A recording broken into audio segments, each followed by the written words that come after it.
그런가 하면 정진석 대통령 비서실장이 이 여사의 명품백 의혹과 관련해서 명품백은 포장 그대로 대통령실 청사에 보관돼 있다라는 발언도 주목받고 있습니다. 들어보시죠.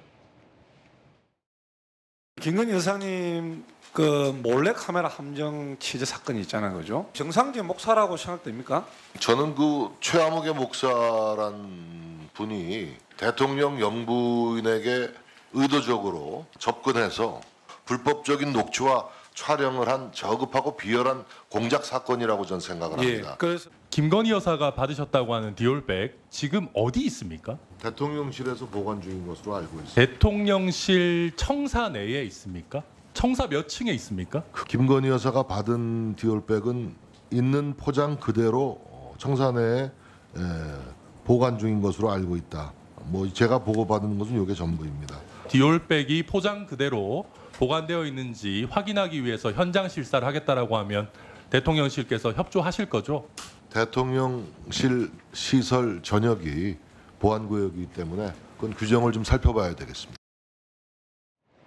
한때는 이 대통령 기록물로 보관돼 있다라고 했는데 대통령실 청사에 포장 그대로 보관돼 있다라는 비서실장의 말씀이에요. 어떻게 보세요, 야당에서? 그러니까요, 그 애초에 주장대로 이게 뭐 대통령 기록물이다. 그래서 이제 대통령 기록물 법에 의해서 보관되고 관리되고 있다 그랬는데 그 대통령 기록물 관련돼 가지고 청사에 있는 게 뭐 맞는 것인지 뭐 그거는 규정을 좀 봐야겠는데요. 저는 어제 이제 그 대통령실에서 사실은 뭐 민정수석 그러니까 꼭 뭐 참석을 안 했던 관례적으로 안 했던 민정수석까지 참석을 하면서 굉장히 약간 전향적인 태도를 보였단 말이에요. 그러면서 약간은 뭔가 그리고 또 정무장관직도 신설한다고 그래서 그래서 대통령실에서 뭔가 약간 좀 협치에 뭔가 태도로 보인 것이 아니냐 이런 생각이 조금 들었는데 어제 이제 대통령 비서실장 뭐 답변들을 쭉 보면은 굉장히 강경해요. 그러니까 이 명품백 입장 관련해서도 대통령이 사실은 이관 표명까지 했는데도 애초에 처음 주장했던 그 주장 그대로 다시 대통령실을 가지고 나왔단 말이거든요.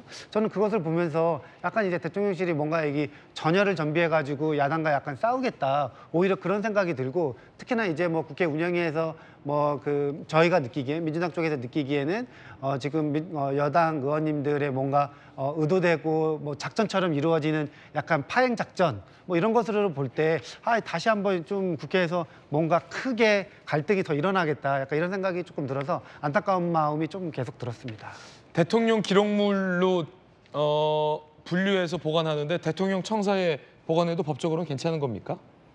그러니까 이제 그 절차 어제 해명하던데 윤건영 의원이 질의하는 과정에서 확인된 바에 의하면 정진석 실장의 마지막 답변은 뭐냐면 이게 아직 대통령 기록물로 볼지에 대해서 판단하지 않았다는 그렇군요. 거예요. 그렇기 때문에 청사에 있다는 거고요. 예, 그런 취지에서 말씀하시더라고요. 근데 대통령 기록물이기 때문에 문제가 안 된다고 계속 해왔지 않습니까? 그러면 그 절차에 따라서 이 통보하고 목록 작성하고 했어야 되는데 그런 과정은 전혀 없었다는 게 확인이 됐고 그러니까 어제 마지막 얘기로는 아직까지 그 여부를 확인하지 못하고 판단하지 않았다는 건데 지금 이 이슈가 제기된 게 얼마이고 또 이게 특검의 핵심 이슈로 지금 계속 주장되고 있다고 하면 2달밖에 안 돼서 판단 제대로 아직 파악하지 못했다고 하실 답변은 아니죠. 예.